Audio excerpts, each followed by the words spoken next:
Hi, everybody. We're live on the Career Chronicles podcast. I'm Sloan, your host. Thank you so much for joining us today. Please introduce yourself in the chat. Say hello, Dana, and I would love to see who's here with us live. And for anybody watching after the fact, we appreciate you being with us too. Add questions and comments. We'd love to start a conversation in the chat. I'm going to introduce our guest, Dana, in just a second, but wanted to just very briefly talk about the podcast and our sponsors. The podcast started out of my desire to support organizations in their ability to recruit and retain women. And so we are here to uplift the professional experiences of women and the personal experiences and how the two are intertwined with the hopes that will help women in their careers and will help organizations, better be able to bring women into opportunities professionally. So that's a little bit about why I started the podcast. We are sponsored by my staffing firm that I work for, Spyglass Partners, and also sponsored by Merit Media that helps support our back office getting the podcast posted in different places. So thanks to our sponsors. And then I also wanted to introduce Dana Daniele. She is our wonderful guest today. I'm going to read you a little bit about Dana's bio. Dana is a product manager and entrepreneur, passionate about helping clients curate their careers at the intersection of their values, interests, and skills.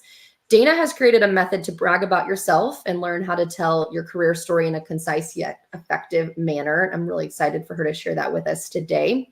We'll also talk about self-promotion as women. I know a lot of us struggle with bragging on ourselves in a lot of different settings, whether you already have a job and you need to ask for a promotion and articulate your value there. That's something we've talked about the podcast before, or whether you're applying to jobs and interviewing. There are many instances where you could use her brag method, and we will talk about that today. I also wanted to highlight Dana's company, Raven Road Partners, and hope she'll share more about that work with us as well. But she is doing great work supporting women on their career journeys. And we're so excited to have you here today, Dana. Thanks for joining us.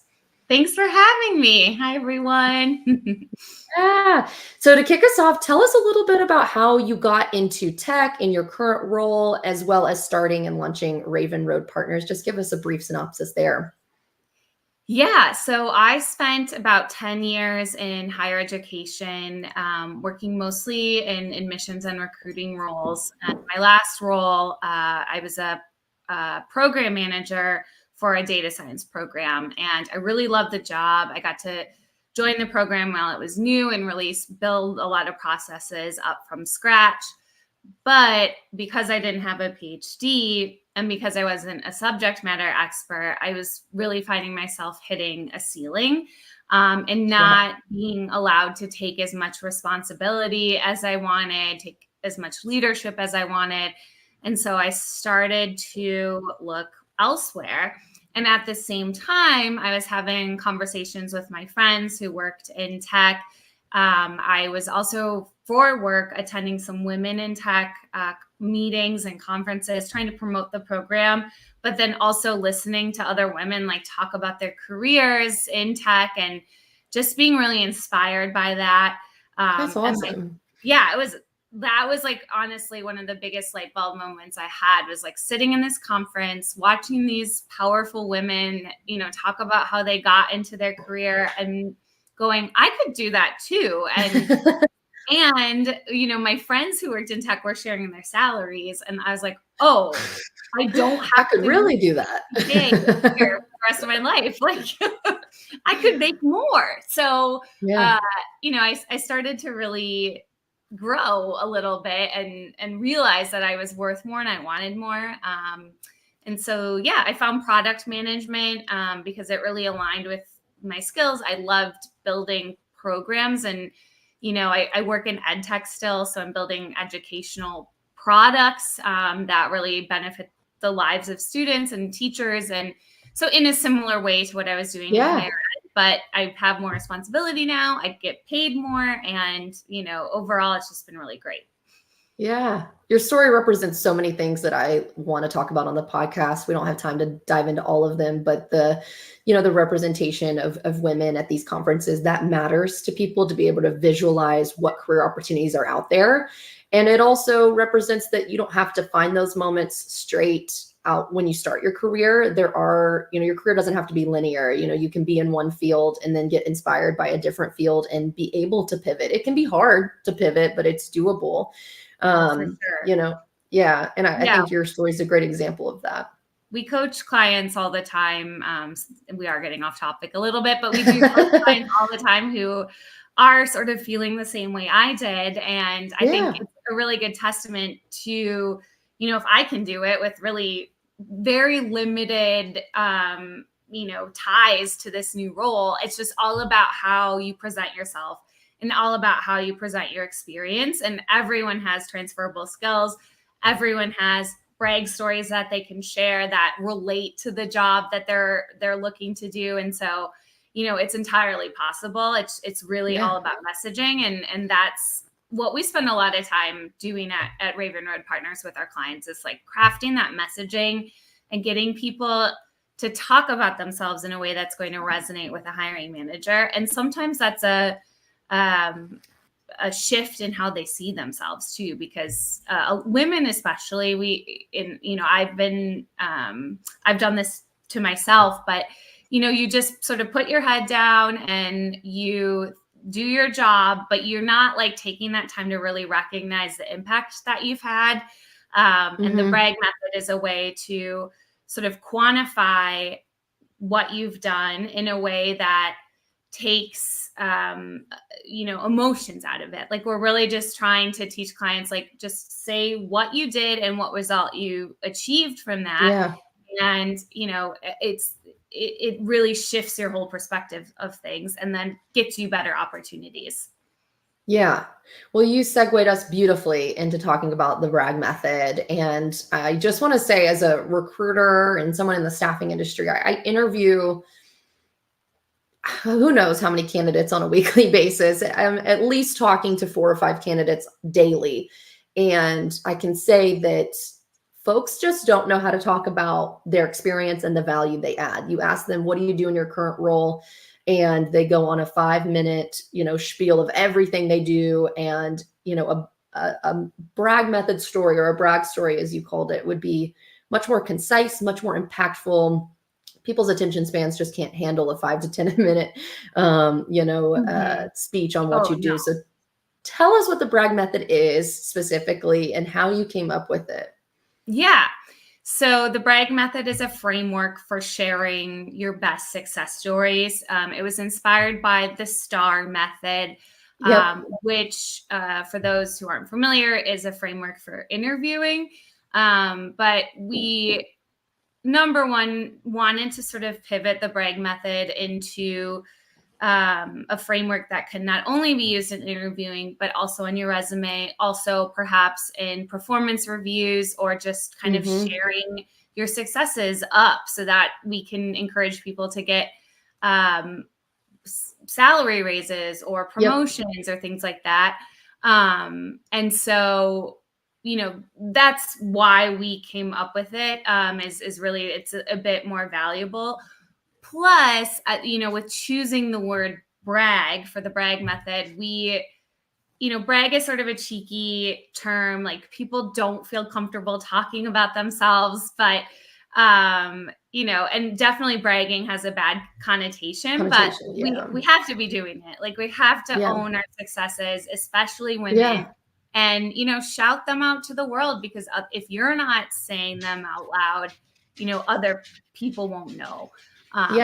We've talked about that on the podcast, is these promotions and raises. I think growing up, I thought they were just an automatic process that they'll happen. If you do a good job, you will get promoted. If you do a good job, you'll get a raise. That is not the case. When you enter the corporate world, you find out that if you don't ask for it, it will not be given to you. So you do kind of have to be able to brag on yourself. So sorry to interrupt, but wanted to point that out. And that reminds me of like a time in my early career, my first professional job, where I feel like I did a good job, but like, leadership did not know what I did. They had no idea what I did. And so when push came to shove and there was someone above me made a mistake, it was really easy to pin on me, because nobody knew what I did, even though, I was delivering results. So that really taught me like, oh, I need to be really proactive and, share up what I'm doing on a daily basis. So that experience also kind of impacted the brag method. And just to get into that a little bit deeper. The letters, So what do they the stand letters for? stand for something. So it's a framework. So when you're sharing your success stories, you'll want to share the background, which is the B. So, everything that led up to the situation or the result you're wanting to get to, the reaction or what you were asked to do. So, that can be a very short, like even part of a sentence to explain, okay, if sales were going down. And so I was tasked to find a way to increase sales, like as simple as that. That's the background and the reaction. The action is the A, and that's really all the action verbs that you did to achieve your G, which is goal achieved. So in the example, sales were down. So I was tasked with increasing sales, and I sought out new partnerships. I, found a new channel. I started a marketing campaign, and that led to an increase of sales of 30%, something like that. That is encapsulates all of the letters of the framework for a success story. So you don't need to give too many details, but you're giving all the important information and the facts that share exactly what you did. Yeah. And it's a perfect framework to be able to stay factual, and it feels a little bit more approachable than bragging about yourself. It's like, right. These are just the facts. It's just truth telling of like, this is the situation, and I was able to execute on this and achieve this. And I think just to give my perspective as a recruiting partner, so often when I'm working with a hiring manager, they're saying, we need to hire someone who can come in and do this. So they've given me the background and the reaction, what needs to happen. So if I can talk to candidates about what's your brag story where you've done this exact thing before, then we can take that and communicate that to the hiring manager. It makes it a no-brainer for that hiring manager to interview that person because they have a specific example of where they've done this before. Yeah. And that's a really good point that you're making. So when you're interviewing and when you're applying for jobs, the brag stories that you're sharing shouldn't be every single thing you've done in your entire career. It should really be tailored to that specific job. Yes. Mm-hmm. Yeah. So, making sure that you're not sharing all of your successes, you're sharing the ones that are relevant and sharing the ones that you can see yourself doing more of. So, for example, if you really hated people management, you don't need to write brag stories about people management. The things you put on your resume or the things you talk about are the things you're going to get more of in your next role. So focus on those brag stories as you're looking for jobs. Yeah. As you've supported women professionally, how have you been able to teach this method and see women implement it? And what are some of the success stories you've seen come from it? Yeah. So in our coaching, we spend a lot of time with clients going over their messaging. And so we start generally with a deep dive where we go through their background and we start to pull out what clients like to do and what they don't like to do. And then we really hone in on what they like to do and try to throw away what they don't like to do. The next step is to have them look at jobs and also practice writing their own brag stories. So the looking at jobs will also give us an idea. We'll have them pull like 5 jobs that they might want to do, and then they highlight the things that really excite them or lift them up. And then when we have them practice their brag stories, we instruct them to just write as much as you can. Give us 4 brag stories of things you've loved that made your heart sing, and just write it all out. And then we'll practice those brag stories in our next session. And we'll work on shortening them and helping them see what is the relevant information. And then we might do that a couple of times. But, that really helps that it's an active practice with coaching from us. We also Yeah. help them on their resume to, the brag story in the resume is a lot shorter than you might share in an interview. Essentially on a resume, you want to get the what, the how'd you do it, and the result. So almost like the BAG instead of the full brag.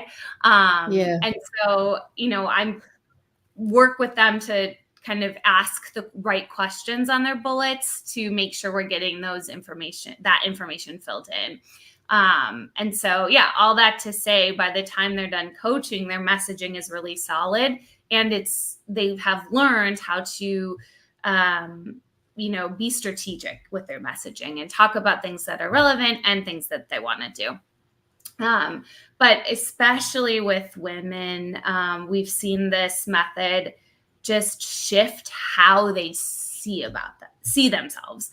Like you really start to see, that if you have that mindset where I'm just putting my head down and I'm doing my job and I'm doing it well, you can start to reflect back to them, oh, but in your job, you actually helped the company earn, $2 million from this one project. And these are all the things you did. And you can see that light bulb go off where it's like, oh, I am valuable. I am, powerful. And I do a really good job. And so it starts to give them power, and sort of allow them or remove that barrier that might have been preventing them from going after like a bigger, better opportunity or a raise or something like that, because it has to start from the inside.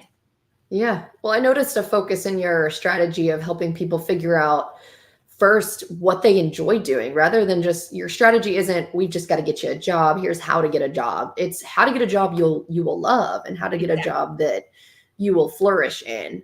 So I love that approach. I don't know that there's a lot of focus on that right now, because we've been in such a terrible job market that all of the focus has been on how to get a job, how to get an interview, how to structure your resume to get a job. It's just been about to get a job, which I understand a little bit, because for a lot of people, there is this reality. I was laid off last year, and when you're laid off, you just have to get a job. Like there is some truth to that. But I love the kind of, circling back to remind people that you also want to get a job that you love, and both can be true. We can figure out how to strategize to get you a job that you need, but also make it a job that you love. And I like your approach in that way. When you guys are in a coaching, oh yeah, go ahead. I'm really passionate about that. I'd say another pattern we see clients fall into is they need a job, so they rush to find any job that will hire them, and then they hate it, and so they quit or they get laid off, and then they need a job again. And so You're back then in again into this really bad cycle of finding toxic situations, or not, being not having enough discretion with the hiring process. And the thing I'll say is that if the job is a good fit for you, likely you're a good fit for the job, right? So I think hiring managers are looking for a good fit.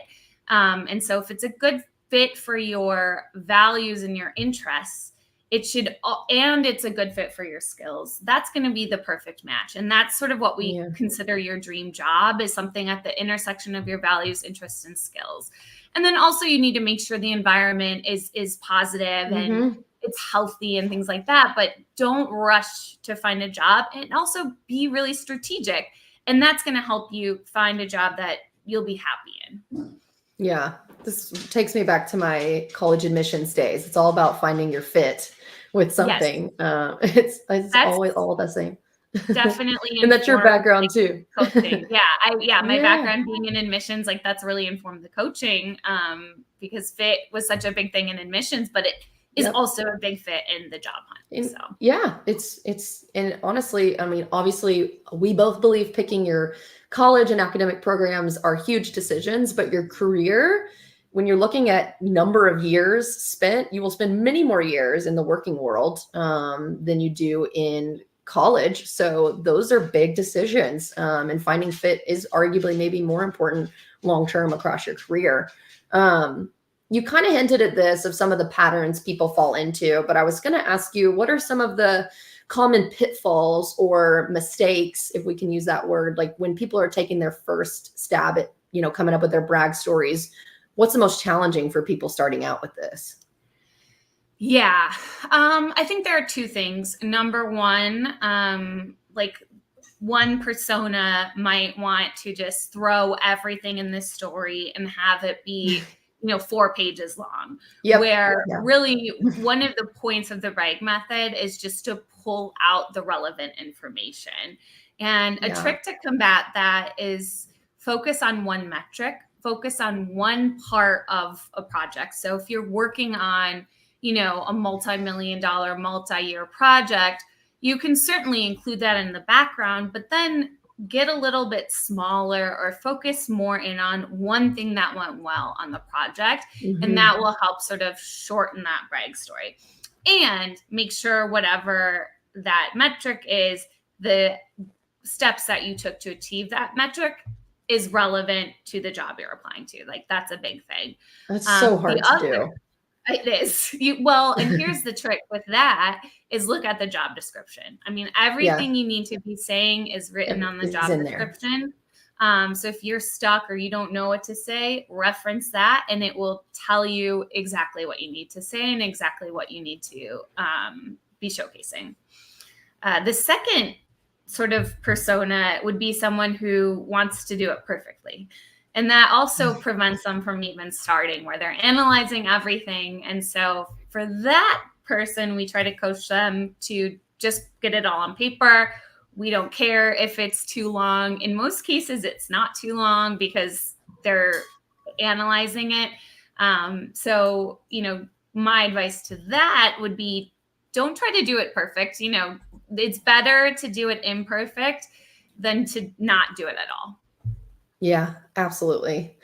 I can relate to the second persona for sure. But I also wanted to ask you, I know there's different use cases for the brag method, and we've mentioned some of those earlier on in the podcast. How do you modify the brag method when you're talking about resume versus interview versus advocating for a raise or promotion at work?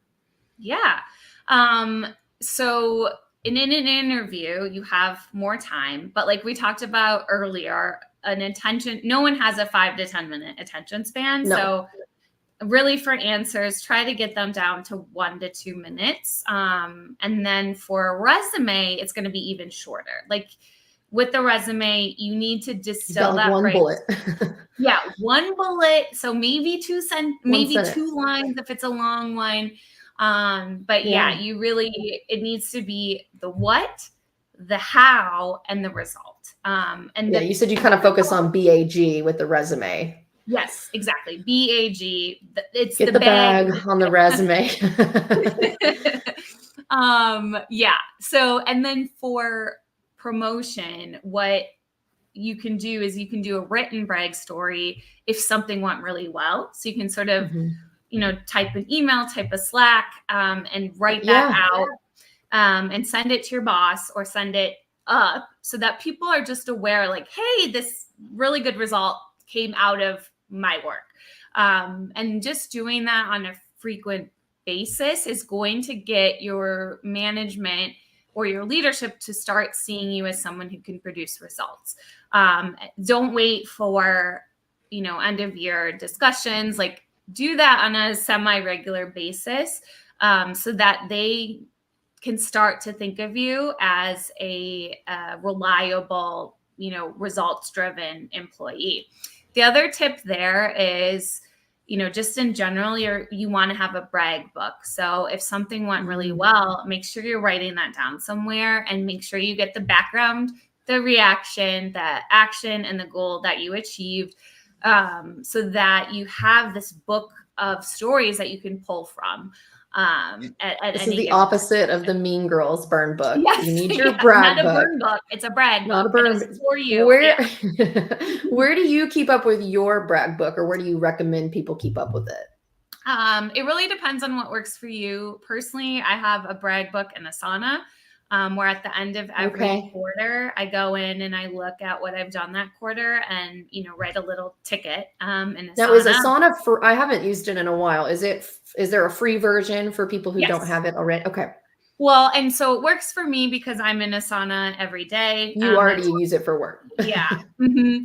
But you could do a Google Doc. You could do. I was going to say, I'm a Google Doc, a Google Drive fanatic. So I personally keep my brag book in Google Drive so that it's in my personal Gmail and I've got it there, whether I lose my job tomorrow and this work device is taken away, I've got my Google Doc. And I haven't always done that. I've learned that the hard way. The pitfall of Asana, actually. Now I'm like, maybe I'll move it to Google. Not to point it out to you, Dana, but anything tied to your current job is not going to be a long-standing brag book. I also honestly keep things. I have a master resume too. And so I'm updating that pretty regularly. And so that resume has. For anybody who doesn't know what the master resume is, tell folks what a master resume is. So it's basically everything that I've ever done. You may be tempted to think of your resume as your master resume as your resume, but you really want to take any resume you submit and shorten it and make sure it's relevant, as we've been talking about. But it's nice to have one long document that is sort of a record of everything you've ever done. So that way, because different metrics or different brag stories might be relevant to different jobs you're applying to in the future. Yeah. For context, I have a master resume with like volunteer projects I did in undergrad or, very big internship projects I did. And I do not include those on my resume much anymore. But if I were ever to apply to a job that was so specifically related to that project, I could always throw it back on there. That's the benefit of keeping the master resume somewhere, probably in your Google Drive so that you don't ever lose it. Mm-hmm. Don't save it to your desktop. It could get lost. Especially on your work computer. Yeah. Especially on your work computer. Exactly. Well, I do want to keep an eye on time and make sure I have the chance to ask you, the question that I ask everybody at the end of the episode is, when or where have you felt most empowered as a woman? Man, this is such a good question. And I will say anytime I've had a woman leader, I really tend to latch on to, my mentors. And I have some women who were my bosses in the past who I'm still in touch with, who, have really guided me through every career transition and helped kind of validate what I'm thinking. Like sometimes it's just nice to have someone who's walked the path before you to sort of look back at you and say, good job, keep going, you're making the right choice. Yeah. And that helps me feel empowered and confident in my choices. So I would advocate, if you don't have a mentor, especially a female mentor, like that's been a game changer for my career. Yeah. Shout out to Patty Corcoran. Thank you, Patty. Mentorship is hugely important. And we've talked a little bit about mentorship on the podcast.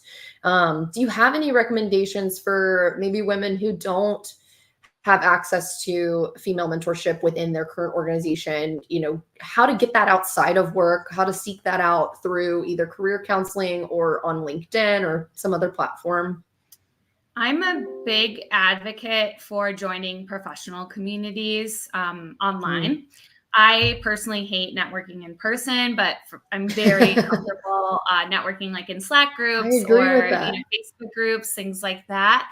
And so through that, you can really build relationships. So I would seek out a women's specific group in your industry. There is a really big group for women in tech, for example. I'm in a WhatsApp group with a bunch of women who are here local in my area. And we have meetups and things like that. So there's ways, but you have to be intentional and you have to sort of put yourself out there, which can be scary, but also it's worth it in the long run. Yeah.